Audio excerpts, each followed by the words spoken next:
नमस्कार साथियों, आपका हमारी यूट्यूब चैनल जुगल टेक्निकल में हार्दिक स्वागत है। मैं जुगल राठौर। साथियों, इस वीडियो में हम बात करेंगे लाडो प्रोत्साहन योजना फॉर्म 2026-27 शुरू हो चुके हैं। यानी कि आपको किसी भी सत्र की लाडो योजना के फॉर्म फिल करने हैं, किस प्रकार करना है, सरकारी विद्यालय हो या निजी विद्यालय हो, जो लाडो योजना की पात्रता हैं क्या हैं, दस्तावेज क्या हैं, कितनी राशि मिलेगी, जो आपको मैपिंग करनी है, यानी कि लाडो राष्ट्रीय छात्रवृत्ति योजना को लेकर पूरी जानकारी स्टेप बाय स्टेप आपको वीडियो में मिलने वाली हैं। साथ ही आपको जो फॉर्म फिल करना है, किस प्रकार करना है, लॉक करना है, स्टेटस देखना हो, प्रिंट लेना हो, पूरी जानकारी पूरे वीडियो में आपको मिलने वाली है। तो पूरा वीडियो देखिए। और आप हमारे चैनल पे नए हैं और अभी तक आपने हमारे चैनल को सब्सक्राइब नहीं किया तो चैनल को सब्सक्राइब करें, बेल आइकन प्रेस करके ऑल पर ज़रूर क्लिक करें, क्योंकि ऐसी लेटेस्ट जानकारी मैं आपको लगातार देता रहता हूँ। तो शुरू करते हैं। तो देखिए, आपको जो लाडो प्रोत्साहन योजना का फॉर्म फिल करना है, इसके लिए आपको साला दर्पण को ओपन करना है। और देखिए, यहाँ से आपको लॉगिन नहीं करना है, आपको नीचे चलना है। और देखिए, यहाँ पर नीचे चलते हुए आपको काफ़ी सारे पोर्टल नज़र आते हैं। यहाँ पर एक पोर्टल आपको नज़र आता है, देखिए HDBSP बेनिफिट स्कीम पोर्टल, इसी पर आपको क्लिक कर देना है। जैसे आप इस पर क्लिक करेंगे तो यहाँ पर आपको लॉगिन करना होगा। देखिए, स्कूल ऑफिस लॉगिन का ऑप्शन आपको नज़र आता है, इसी स्कूल ऑफिस लॉगिन वाले ऑप्शन पर आपको क्लिक कर देना है। और जैसे आप इस पर क्लिक करेंगे तो इसमें भी आपको 3 प्रकार की लॉगिन नज़र आती हैं। देखिए, गवर्नमेंट स्कूल ऑफिस लॉगिन के लिए ये वाला ऑप्शन दे रखा है और प्राइवेट स्कूल लॉगिन के लिए ये वाला ऑप्शन दे रखा है। और देखिए, जो लाडो प्रोत्साहन योजना का आपको फॉर्म फिल करना है, इसके लिए आपको इंचार्ज लॉगिन करना होगा। देखिए, इस इंचार्ज लॉगिन पर क्लिक करना होगा। इसके लिए आपको साला दर्पण पर इंचार्ज बनाना होता है। साला दर्पण पर इंचार्ज कैसे बनाना है, इसका मैंने अलग से ही पूरा वीडियो बना रखा है। अगर आप वो वीडियो देखना चाहते हैं तो प्राइ बटन पर लिंक मिल जाएगा या वीडियो के डिस्क्रिप्शन में आपको लिंक मिल जाएगा। देखिए, जो सरकारी स्कूल हैं, प्राइवेट स्कूल हैं, दोनों को लाडो योजना में आप फॉर्म फिल कर सकते हैं। जो प्राइवेट स्कूल वाले हैं उनको अगर प्राइवेट स्कूल लाडो योजना का फॉर्म फिल करना है तो देखिए, यहाँ पर प्राइवेट स्कूल वाला ऑप्शन दे रखा है, इस पर क्लिक करके वो फॉर्म फिल कर सकते हैं। अगर प्राइवेट स्कूल का भी अगर आपको फॉर्म फिल करना है, कैसे करना है, अगर वो वीडियो भी देखना है तो वीडियो के डिस्क्रिप्शन में लिंक मिल जाएगा, मैंने अलग से पूरा वीडियो उसका बना दिया है। और देखिए, जो सरकारी विद्यालय हैं उनको फिल करना है तो वो इंचार्ज लॉगिन पर क्लिक करेंगे। और देखिए, यहाँ पर आपको जो इंचार्ज की स्टाफ आईडी है, देखिए साला दर्पण की स्टाफ आईडी वो यहाँ पर फिल होगी, इंचार्ज की स्टाफ आईडी फिल होगी। इसके बाद देखिए, नीचे आपको यहाँ पर स्कूल ऑफिस लॉगिन की आईडी डालनी है, यानी कि यूजर नेम जो भी है आपके स्कूल का, आईडी जो भी है वो डालेंगे स्कूल लॉगिन का। और देखिए, यहाँ पर पासवर्ड फिल करने हैं, वो करने हैं जो इंचार्ज हैं उसके पासवर्ड फिल करने हैं, यानी कि स्टाफ आईडी ऊपर डलेगी और यहाँ पर पासवर्ड डलेंगे। और यहाँ पर आपको स्कूल NIC आईडी जो भी है यूजर नेम में वो डालनी है। इसके बाद देखिए, यहाँ पर आपको कैप्चा फिल करना है और लॉगिन कर लेना है। देखिए, मैं एक बार लॉगिन कर लेता हूँ। तो देखिए, मैंने आईडी, पासवर्ड और कैप्चा यहाँ पर सारे फिल कर दिए हैं। इसके बाद आपको लॉगिन पर क्लिक कर देना है। जैसे आप लॉगिन पर क्लिक करेंगे थोड़ा सा प्रोसेस लेगा और देखिए, यहाँ पर आपके सामने HDBSP बेनिफिट स्कीम पोर्टल है, ओपन हो जाता है। देखिए, यहाँ पर जो रोल है वो स्कूल इंचार्ज का रोल है, देखिए। और यहाँ पर देखिए, उसकी लॉगिन आईडी भी नज़र आ जाएगी। इसके बाद देखिए, यहाँ पर भी आपको 3 ऑप्शन मिलते हैं। प्री मैट्रिक, पोस्ट मैट्रिक जो स्कॉलरशिप होती हैं उसका फॉर्म फिल करना है तो उसका भी इंचार्ज लॉगिन से फॉर्म फिल किया जा सकता है, यानी कि जो pre matric, post matric incharge है उसका यहाँ पर जो है वो फॉर्म फिल कर सकते हैं। कैसे करने, इसके भी मैंने अलग अलग वीडियो बना रखे हैं। अब देखिए, हम बात कर रहे थे लाडो योजना में फॉर्म फिल करना है, तो देखिए आपको इसी लाडो योजना वाले फॉर्म पर क्लिक कर देना है। जैसे आप इस पर क्लिक करेंगे थोड़ा सा प्रोसेस लेगा। अब देखिए, जैसे आपने क्लिक किया तो यहाँ पर देखिए, यदि पिछले वर्ष किसी भी विद्यार्थी की लाडो एप्लीकेशन पेंडिंग रह गई थी तो कृपया उसकी एप्लीकेशन वर्तमान सत्र 2026-27 सत्र में भरें। यानी कि जो अब नया सत्र शुरू हो चुका है, ये पुराना मैसेज है 25-26, क्योंकि यहाँ पर पिछले सत्र का ही ये मैसेज पॉपअप है वो आ रहा है। अब यहाँ पर जो नया सत्र आ चुका है 26-27, उसमें ही आप इसको फिल करेंगे। अब देखिए, यहाँ पर सेशन सेलेक्ट करेंगे। देखिए, नया सत्र जो भी है, देखिए 26-27 वो शुरू हो चुका है और आपको इनको जो लाडो फॉर्म फिल करने हैं तो देखिए 26-27 वाले ऑप्शन पर ही क्लिक कर देना है। इसके बाद देखिए, आपको ऑप्शन मिलता है सबमिट का, इसी सबमिट वाले ऑप्शन पर क्लिक कर देना है। अब देखिए, जैसे आपने क्लिक किया तो यहाँ पर देखिए लाडो योजना 26-27, यहाँ पर देखिए गवर्नमेंट स्कूल हैं, आपके स्कूल का नाम नजर आ जाएगा और आपके जो नोडल स्कूल हैं, यानी कि जो जहाँ पर ये फॉर्म बाद में जाएगा उसका नाम भी आपको यहाँ पर नज़र आ जाता है। इसके बाद देखिए यहाँ पर और भी काफ़ी सारी चीज़ें आपको मिल जाती है। देखिए एसओपी नज़र आ जाएगी, लाडो योजना क्या है, राजश्री योजना क्या है, सारी जानकारी आपको यहीं मिल जाती है। सेशन वाइज मॉनिटरिंग आप करना चाहते हैं तो वो सारी डिटेल्स भी अब यहाँ पर आपको मिल जाती है। देखिए नोट दे रखा है, the information displayed below is updated every 24 hour, यानी कि 24 घंटे में इसको अपडेट कर दिया जाता है। देखिए Lado scheme procedure on PSP portal क्या है वो भी यहाँ पर नज़र आ जाता है। और देखिए यहाँ पर काफ़ी सारी चीज़ें, जैसे 26-27 में कितने बच्चे हैं, 25-26 में कितने हैं, 24-25 में कितने थे, देखिए 23-24 में कितने थे, 22-23 में कितने हैं और 21-22 में कितने हैं, तो सारी चीज़ें आपको बता देगा। अभी देखिए वर्तमान सत्र में आपको टोटल एलिजिबल गर्ल कितनी है, देखिए टोटल वैलिडेटेड पीसीटीएस कितने का हुआ है, टोटल एप्लीकेशन, देखिए वो सारी चीज़ें आपको यहाँ पर डैशबोर्ड पर ही बता देता है। इस प्रकार आप चेक कर लेंगे। और देखिए यहाँ पर और भी जानकारी दे रखी है, यदि आपका नोडल विद्यालय सही प्रदर्शित नहीं हो रहा है तो शालात्मक पोर्टल प्रकोष्ठ जयपुर बीकानेर से संपर्क करवाएं। यानी कि आपका जो नोडल विद्यालय ऊपर मैंने बताया था कि जहाँ पर आप फॉर्म फिल करने के बाद जाएगा, अगर उसमें भी आपको लगता है कि यह सही प्रदर्शित नहीं हो रहा है तो आप इसको जो है जयपुर बीकानेर जो शालात्मक पोर्टल प्रकोष्ठ है वहाँ से संपर्क करके जो है उनसे सही करवा सकते हैं। इसके बाद देखिए इधर आप देखेंगे तो लाडो स्कीम से रिलेटेड यहाँ पर आपको स्कूल मॉनिटरिंग रिपोर्ट, देखिए यहाँ पर आपको फिल एप्लीकेशन कैसे करना है वो सारी जानकारी आपको मिल जाती है। देखिए इस प्रकार यहाँ पर फिल एप्लीकेशन करना है, स्कूल मॉनिटरिंग से रिलेटेड जानकारी मिल जाती है। देखिए और नोडल मॉनिटरिंग एंड वर्क, उनके नोडल के और मॉनिटरिंग वर्क क्या हैं। इसके बाद देखिए डीओ मॉनिटरिंग एंड वर्क क्या है, वो सारी जानकारी आपको यहाँ पर मिल जाती है। इस प्रकार आपको यहाँ पर इस प्रकार जो डैशबोर्ड है वो मिलता है। पहले से काफ़ी इसको चेंजेस कर दिया गया है, इसलिए मैंने इसको आपको दोबारा से बताया है कि इस बार डैशबोर्ड पर क्या बदलाव किए गए हैं। इसके बाद देखिए यहाँ पर आप 3 लाइन पर क्लिक करते हैं तो देखिए यहाँ पर डैशबोर्ड आपको नज़र आता है जो खुला हुआ है। इसके बाद देखिए स्टूडेंट फॉर्म फिल करना है तो स्टूडेंट फॉर्म फिल वाले ऑप्शन पर क्लिक करेंगे। रिजेक्ट एप्लीकेशन है, स्टेटस रिपोर्ट है, फाइंड पीसीटीएस डिटेल्स है, फ्रीक्वेंसी है, व्यू जनाधार है, तो काफ़ी सारी चीज़ें आपको यहीं मिल जाती हैं। अब देखिए आपको स्टूडेंट का फॉर्म फिल करना है तो इस पर क्लिक करेंगे। जैसे आप इस पर क्लिक करेंगे और देखिए यहाँ पर जो सत्र हैं लाडो योजना 26-27 जो आपको फॉर्म फिल करना है, इसमें आप देखेंगे तो यहाँ पर आपको जो नोट है वो मिल जाता है जिसमें बताया गया है कि 26-27 सेशन से ही ये शुरू हुई हैं। देखिए यहाँ पर गर्ल्स बोर्न ऑन और आफ्टर 1 जो जून है 1 जून 2026 will be eligible for the schemes, यानी कि 1 जून 2016 के बाद की जितनी भी बालिकाएं उन सबको यहाँ पर एलिजिबल माना गया है। यानी कि एलिजिबल जो भी होगी डेट ऑफ बर्थ के अकॉर्डिंग वो आपको यहाँ पर सो जाएगी। सबसे पहला कार्य आपको ये करना है, देखिए आपको साला दर्पण पर जो स्टूडेंट का प्रपत्र 9 है उसको कंप्लीट कर लेना है, उसके बाद ही आपको फॉर्म फिल करना है। अब देखिए यहाँ पर आपने सारा काम पहले ही कर लिया है, इनकी 4 लॉगिन पहले ही आपने कर लिए हैं। फॉर्म 9 जो है स्टूडेंट का वो पहले ही आपने कंप्लीट कर लिया है, उसके बाद ही आपको यहाँ पर फॉर्म फिल करना है। अब देखिए आप जैसे यहाँ पर आते हैं तो यहाँ पर आपको क्लास वार जो टोटल एलिजिबल स्टूडेंट है वो नज़र आ जाएंगे। देखिए कक्षा 1 हैं, कक्षा 2 में कितने हैं, कक्षा 3 में कितने हैं, 4 में कितने हैं, 5 में कितने हैं, यानी कि जो स्टूडेंट है वो आपको यहाँ पर ऑलरेडी नज़र आ जाएंगे। अब देखिए कक्षा 1 में आपके जो हैं वर्तमान सत्र जो चल रहा है, जैसे कि मान लीजिए अभी 26-27 चल रहा है तो वो यहाँ पर उनके स्टूडेंट नज़र आ जाएंगे जो भी बालिकाएँ हैं। कक्षा 2 यानी कि जो पिछला सत्र था 25-26 के वो यहाँ पर नज़र आ जाएंगे और 24-25 का जो सत्र था उनके बच्चे अब तीसरी में चले गए तो वो यहाँ पर नज़र आ जाएंगे। तो यानी कि आपको यहाँ पर सभी स्टूडेंट अगर जिनका भी आपको फॉर्म फिल करना है उनका कर लेना है।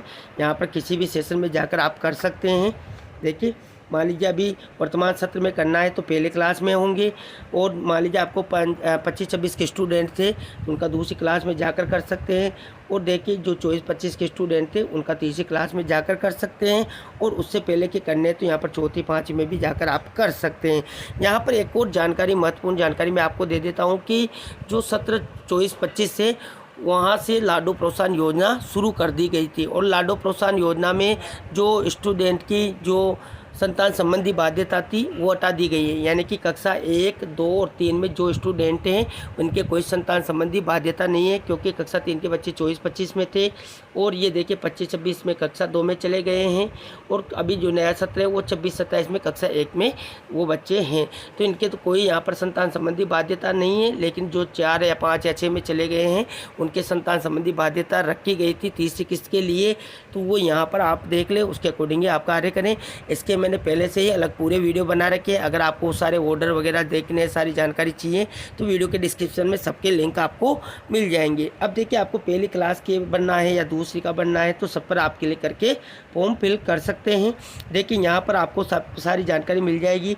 टोटल अप्लाइड स्टूडेंट गर्ल कितनी हैं, टोटल गर्ल्स PCTS कन्फर्म कितने का हुआ है, total girls locked by school के द्वारा कितना किया गया है, PO के द्वारा लॉक्ड है, देखिए PO के द्वारा रिजेक्ट है, DO के द्वारा रिजेक्ट है, वो सारी संख्या आपको यहाँ पर ही बता देगा। अब देखिए आपको पहली क्लास की बालिकाओं का फॉर्म फिल करना है तो देखिए आपको यहाँ पर जो संख्या नज़र आ रही है इसी पर आपको क्लिक कर देना है।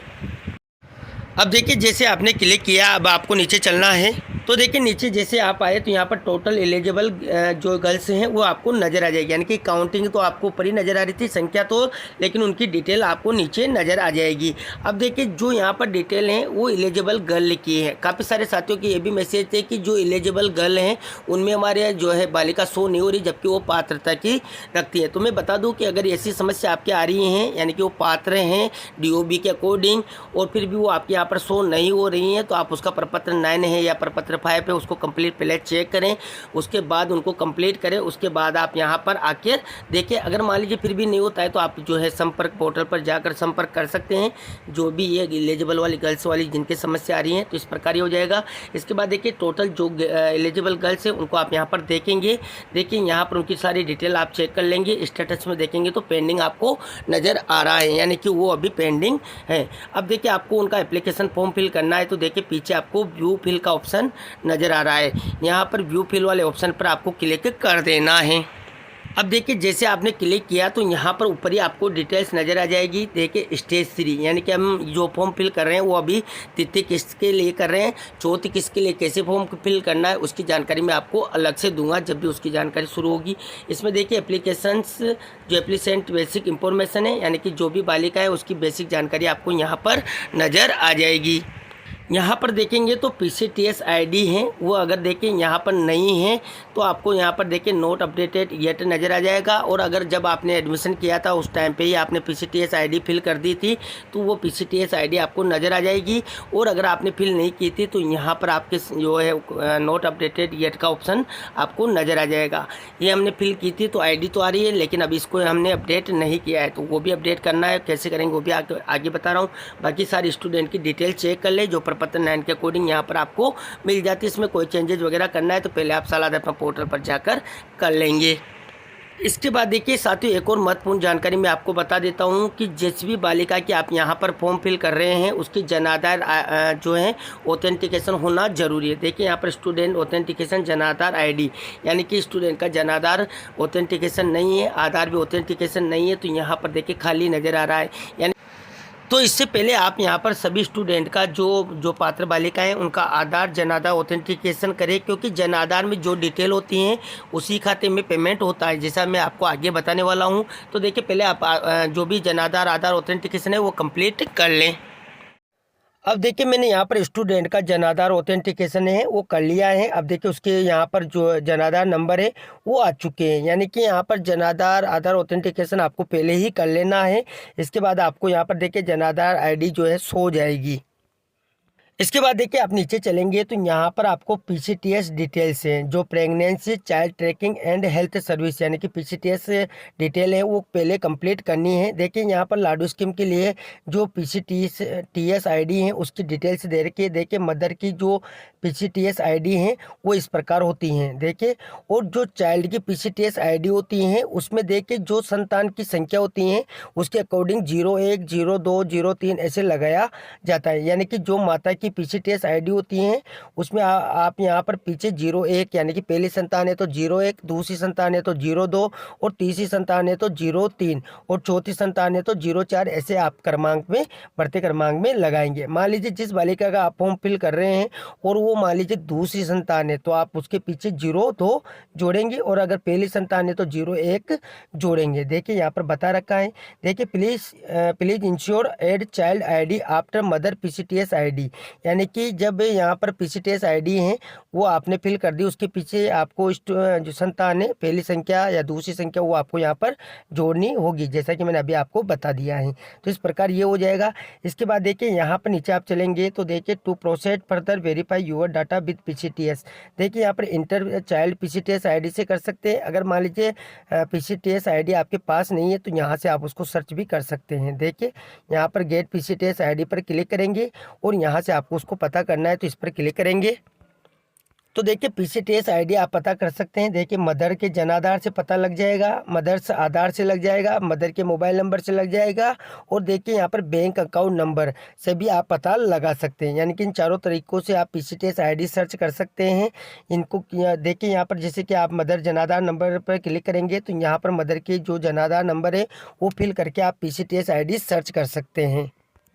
देखिए यहाँ पर आपको सर्च करना है तो मदर के जनाधार नंबर आ जाएंगे और देखिए इंटर DOB, यहाँ पर आपको चाइल्ड की DOB जो है फिल करके गेट डाटा फॉर PCTS करना है। यानी कि मदर की तो जनाधार ID लगेगी और यहाँ पर DOB और चाइल्ड की लगानी है और यहाँ से डाटा आपको मिल जाएगा। अगर मान लीजिए जनाधार से नहीं मिलता है तो आधार से मिल जाएगा, मोबाइल नंबर से मिल सकता है, अकाउंट नंबर से भी मिल जाएगा। मान लीजिए जनाधार से ही आप सर्च करें, मान लीजिए उस समय माता जो थी वो किसी दूसरे जनाधार में थी, अभी कोई दूसरा जनाधार है तो आप उसको पहले कंफर्म कर लें कि कौन से जनाधार में उस टाइम पे डिलीवरी के टाइम पे थी, तो उसके अकॉर्डिंग आपको यहाँ पर PCTS ID सर्च कर लेना है। जब आपको PCTS ID मिल जाती है तो देखिए आपको यहाँ पर इंटर चाइल्ड PCTS ID है, यहाँ पर जो चाइल्ड की PCTS ID वो फिल कर देने। अभी देखिए यहाँ पर माता की जो PCTS ID फिल है, अब इसके पीछे 0102 में यहाँ पर लगा देता हूँ क्योंकि मान लीजिए संतान दूसरी है तो 02 यहाँ पर आपको लगाना होगा। तो देखिए मैंने यहाँ पर 02 लगा दिया है। इसके बाद आपको देखिए गेट डाटा फॉर PCTS पर क्लिक कर देना है। यानी कि यहाँ पर आप वो ध्यान रखिए कि 01 या 02 इस प्रकार डालेंगे, उसके बाद ही आपको यहाँ पर गेट डाटा फॉर PCTS करना है। तो देखिए मैंने यहाँ पर क्लिक किया तो देखिए PCTS रिकॉर्ड फाउंड मिल चुका है। यानी कि आपको इस प्रकार यहाँ पर PCTS रिकॉर्ड है वो मिल जाता है। आपको यहाँ से ओके पर क्लिक कर देना है। अब देखिए जैसे आपने क्लिक किया तो यहाँ पर स्टूडेंट की डिटेल्स अब आपके सामने शो जाएगी। देखिए चाइल्ड की ID नज़र आ चुकी है, फर्स्ट इंस्टॉलमेंट कब मिली थी और देखिए सेकंड इंस्टॉलमेंट कब मिली थी, वो डेट भी आपको यहाँ पर बता देगा। यानी कि फर्स्ट इंस्टॉलमेंट और सेकंड इंस्टॉलमेंट मिलना जरूरी है, उसके बाद ही आप यहाँ पर तीसरी किस्त दिला सकते हैं। अगर मान लीजिए फर्स्ट और सेकंड इंस्टॉलमेंट नहीं मिली है तो आप संबंधित हॉस्पिटल जहाँ पर डिलीवरी हुई थी वहाँ संपर्क कर सकते हैं या आपके आंगनबाड़ी से भी आप संपर्क कर सकते हैं। और जो फर्स्ट और सेकंड इंस्टॉलमेंट है वो नहीं मिली है तो पहले उनको दिलवाए, उसके बाद ही तीसरी किस्त आपको यहाँ पर मिलेगी। तो ये भी आपको देख लेना है। इसके बाद देखिए यहाँ पर फैमिली की डिटेल्स आपको नज़र आ जाएगी। देखिए मदर नेम, मदर का आधार है, मदर जनाधार है, फादर नेम, फादर के मोबाइल नंबर, DOB, देखिए जेंडर, लाइव बर्थ काउंट कितने हैं वो भी बता देगा। देखिए तो देखिए मान लीजिए आपको व्यू फैमिली करना है तो देखिए व्यू जनाधार फैमिली भी चेक कर सकते हैं, या देखिए यहाँ पर क्लिक किया टू नाउ यूर जनाधार डिटेल, यानी कि जनाधार डिटेल जानने के लिए यहाँ पर क्लिक कर सकते हैं। अगर मान लीजिए आपको व्यू जनाधार फैमिली करना है तो इस पर क्लिक करेंगे तो यहाँ पर जो जनाधार फैमिली होगी वो आपके सामने नज़र आ जाएगी। देखिए यहाँ पर जनाधार परिवार की जानकारी, ऊपर दर्ज जनाधार संख्या के आधार पर नीचे दिखाया गया डेटा केवल सांकेतिक है, इसके आधार पर कोई बदलाव या संशोधन नहीं किया जा सकेगा।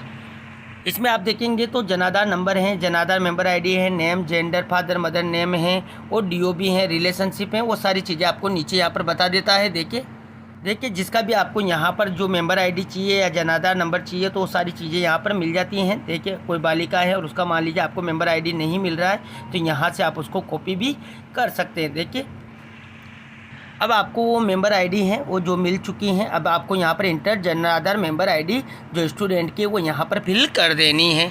तो देखिए मैंने यहाँ पर स्टूडेंट का जनाधार नंबर और उसकी मेंबर ID दोनों यहाँ पर फिल कर दिया है। इसके बाद देखिए आपको यहाँ पर ऑप्शन मिलता है कन्फर्म PCTS एंड ऑथेंटिकेट जनाधार, यानी कि आपको यहाँ पर जो जनाधार और PCTS कन्फर्म करना है तो इसी ऑप्शन पर क्लिक कर देना है।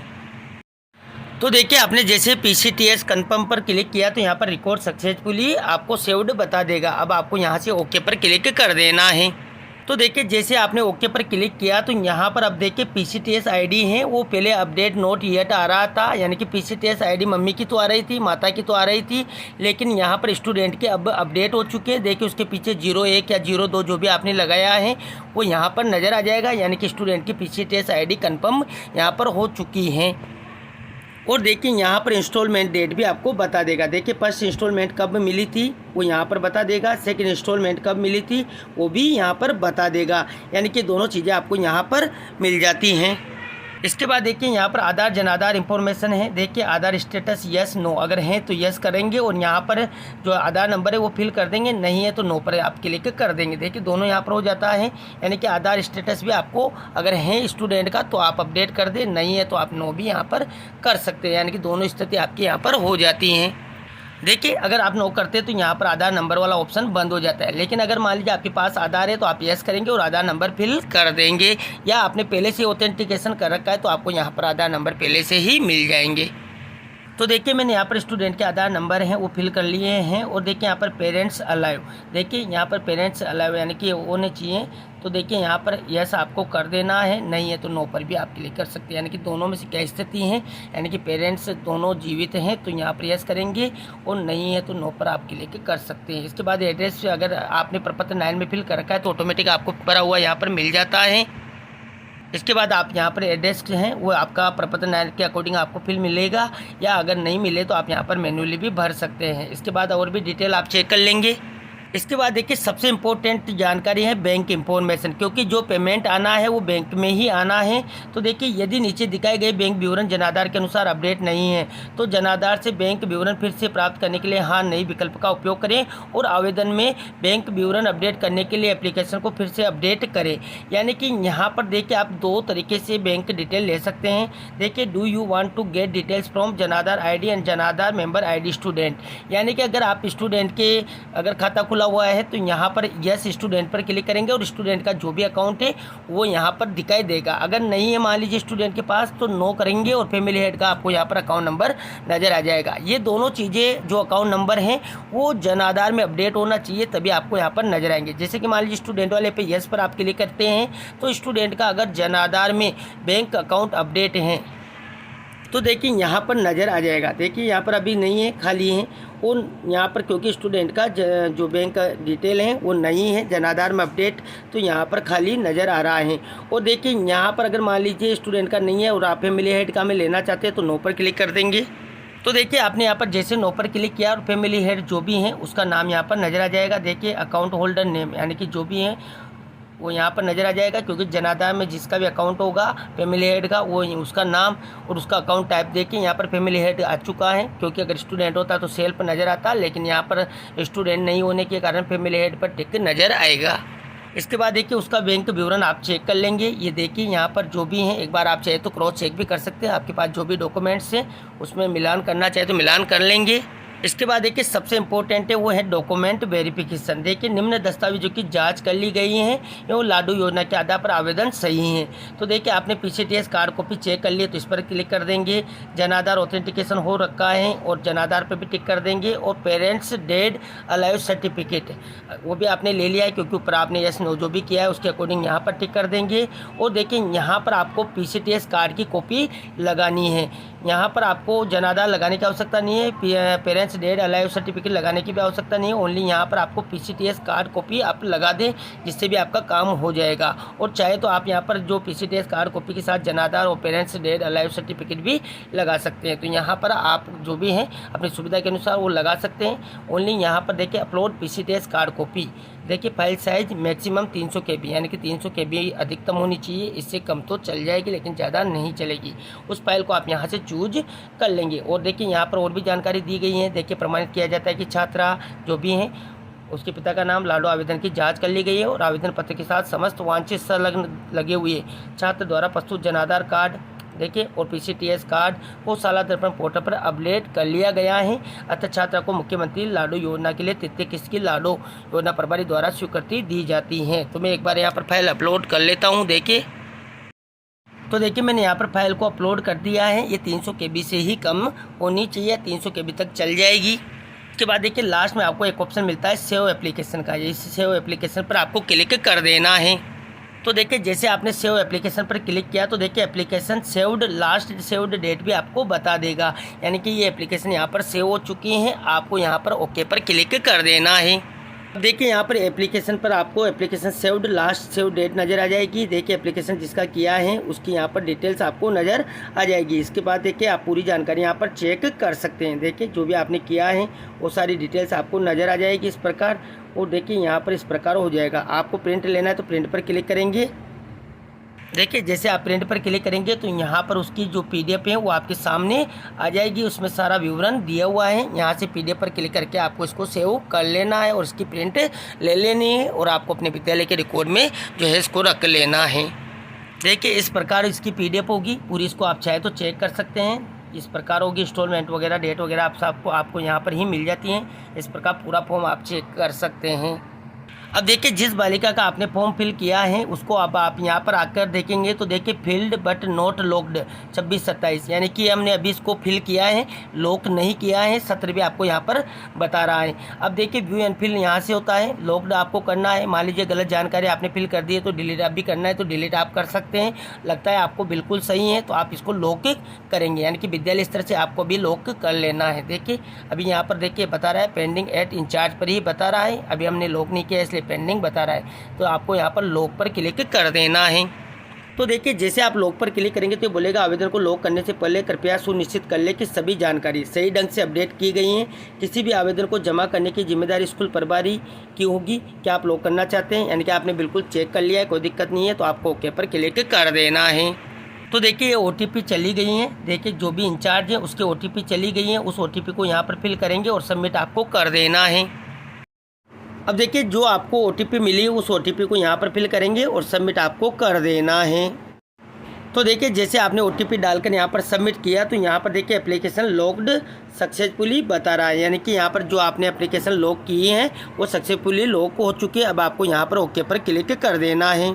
अब देखिए आप यहाँ पर आकर देखेंगे तो यहाँ पर बता देगा लॉक्ड बाय स्कूल। देखिए जो स्कूल के द्वारा लॉक किया गया है, किसी भी सत्र में आप लॉक करें यहाँ पर आपको सत्र भी बता देगा। तो इस प्रकार बता देगा। और यहाँ पर पीछे देखेंगे तो लॉक्ड इन सेशन, जो भी सेशन होगा वो यहाँ पर नज़र आ जाएगा। और ये कहाँ पेंडिंग है, देखिए पेंडिंग एट PO, यानी कि ये PO के यहाँ पर पेंडिंग है, यानी कि PO को ये चला गया है। PO UC हो सकता है, जो भी है वहाँ पर ये पेंडिंग है तो वहाँ पर ये चला गया है। अब आपको वहाँ से इसको वेरीफाई एंड लॉक करवाना है।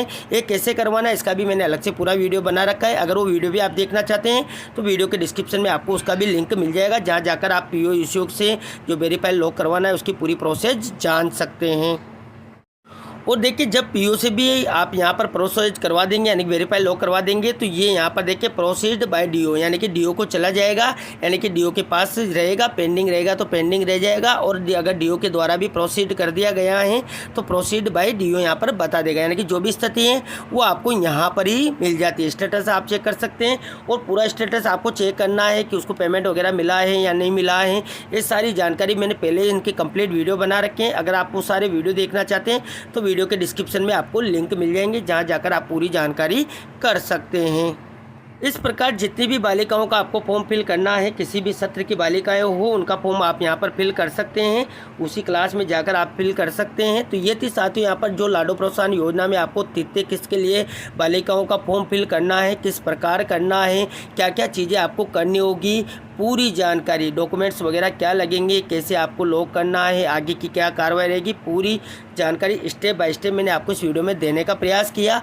आपको हमारी जानकारी कैसी लगी, जानकारी अच्छी लगी तो लाइक करें, शेयर करें। और अभी तक आपने हमारे चैनल को सब्सक्राइब नहीं किया तो चैनल को सब्सक्राइब करें, बेल आइकन प्रेस करके ऑल पर जरूर क्लिक करें, क्योंकि ऐसी लेटेस्ट जानकारी मैं आपको लगातार देता रहता हूँ। धन्यवाद साथियों, फिर मिलते हैं नई वीडियो में नई जानकारी के साथ। तब तक के लिए जय हिंद।